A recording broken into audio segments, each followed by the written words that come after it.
रियो अपने माता पिता के लिए यात्रा शुरू करने के बाद थोड़ी दूर कहीं दूर निकल जाता है। दूर दूर तक वो जाता है अपने माता पिता को ढूंढने के लिए। इस बीच सूरज भी बहुत तेज होता है। सूरज की तेज धूप उसे थका रही थी और वह सोचता है कि क्यों ना एक पेड़ के नीचे बैठकर थोड़ा आराम कर लिया जाए। वो इधर उधर देखता है कि कोई एक अच्छा पेड़ छाया दे।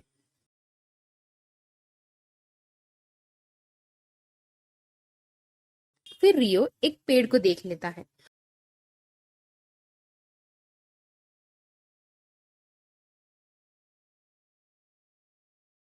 और वो कहता है कि ये पेड़ देखने में तो बहुत बड़ा है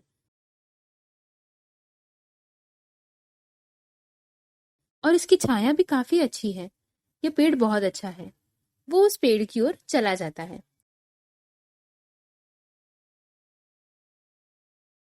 वो पेड़ के पास जाकर वहां बैठ जाता है और वहां वो सोचता है कि इस पेड़ के नीचे कितनी ठंडक मिल रही है। या चलो यहाँ थोड़ी देर रुकते हैं और आराम करते हैं। थोड़ी देर बाद वो सोचते सोचते सो जाता है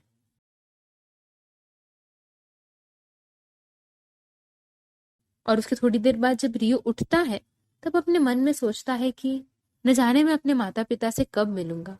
न जाने मेरे माता पिता किस दिशा में हैं। मैं उन्हें कैसे जान पाऊंगा। जब रियो अपने माता पिता के बारे में सोच ही रहा होता है तब चींटियां रियो के पास आती है और रियो चींटियों को देखकर काफी हैरान हो जाता है।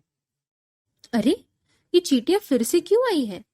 जैसे कि उस देवी ने कहा, इनका मेरे माता पिता से कुछ तो लेना देना है और क्यों ना मैं इस शक्ति का उपयोग करके जो मुझे देवी से प्राप्त हुआ है, चींटियों से ये जानने की कोशिश करता हूँ कि वो मेरे से कहना क्या चाहती है। तब वो चींटियों पर अपना साधन करके देवी की शक्ति का उपयोग करता है।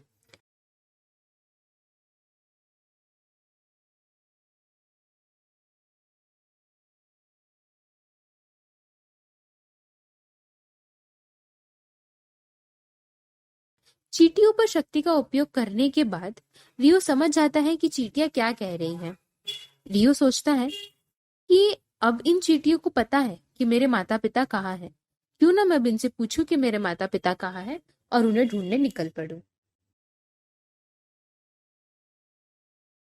वे चींटियां कहती हैं कि हम तुम्हारे माता पिता के विषय में बहुत कुछ जानते हैं, परंतु हम बता नहीं सकते। अगर हमने तुम्हें बता दिया तो तुम्हारे माता पिता को कभी भी श्राप से मुक्ति नहीं मिल पाएगी। रियो पूछता है, तो फिर अब मैं अपने माता पिता को कैसे बचा सकता हूँ? क्या उन्हें बचाने का कोई उपाय है, कोई तरीका है?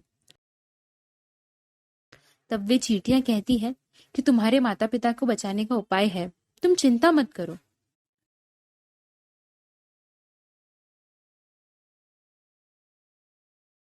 तब रियो खुश हो जाता है और चींटियों से पूछता है कि मेरे माता पिता को बचाने का कोई उपाय है। जल्दी बताओ कि वो उपाय क्या है। तब वो चींटियां रियो से कहती है कि तुम्हें एक बहुत लंबा सफर तय करना है। ये यात्रा बहुत कठिन है। अगर तुम इस यात्रा में चल पड़ोगे तो तुम्हें इसमें कई सारी परिस्थितियों का सामना करना पड़ सकता है। कई परिस्थितियां तुम्हारे अनुकूल होंगी तो कुछ तुम्हारे अनुकूल नहीं होंगी और कुछ स्थानों पर तो यात्रा अत्यंत कठिन हो जाएगी। कहीं आसान होगी, कहीं मुश्किल होगी। क्या तुम ये कर पाओगे? तब रियो कहता है कि यात्रा चाहे कैसी भी हो, चाहे कितने भी उतार चढ़ाव क्यों ना हो, मैं उनसे नहीं डरता। वो चींटियों से कहता है कि मुझे अपने माता पिता की रक्षा हर हाल में करनी है।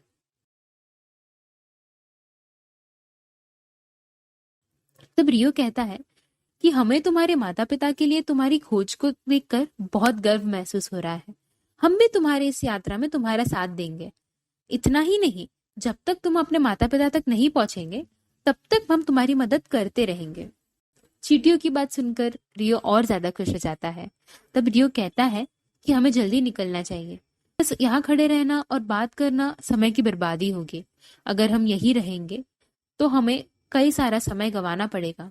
हम जितनी जल्दी जाएं उतना ही हम अपनी मंजिल तक बहुत तेजी से पहुंच सकते हैं। तब चींटियां कहती है, ठीक है मेरे दोस्त, हम यहाँ से कुछ देर होने के बाद तुरंत यहाँ से चले जाएंगे। रास्ते में हमें कई सारी बाधाएं पैदा होती हुई दिखाई देंगी और हमें उन बाधाओं को एक एक करके पार करना है। फिर रियो पूछता है, ठीक है, पहली बाधा क्या है और हम इसे कैसे दूर करेंगे?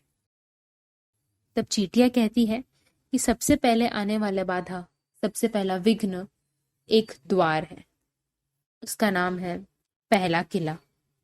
पहला विघ्न, पहली मुसीबत। पहला किला ये बड़ी दीवारों से बना है और उसके दरवाजे केवल 2 ही तरफ है। देखने के लिए तो कई सारे रास्ते हैं, लेकिन ये सभी रास्ते बंद हैं।